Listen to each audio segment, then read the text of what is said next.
Shqipëria nuk e fitoi Eurovisionin 2025 jo për mungesë cilësie artistike, por për shkak të ndikimit të fortë të gjeopolitikës në votim. Zgjerm nga shkodra elektronike solli një performancë autentike, origjinale dhe shpërthyese që u vlerësua larg nga media ndërkombëtare si CNN, Rolling Stone dhe NPR. Megjithatë, në skenën e Eurovisionit talenti nuk është gjithmonë vendimtar. Gara shpesh ndikohet nga aleanca historike, lidhje kulturore dhe politike mes vendeve, si dhe blloqe votimi që favorizojnë fqinjësitë apo shtetet me ndikim të madh diplomatik.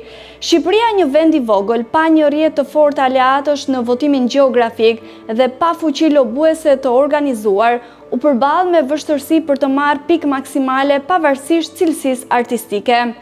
Faktori gjeopolitik bëhet edhe më i dukshëm kur shohim që shumë këngë më pak të arrira artistikisht marrin më tepër pikë nga vendet fqinjet.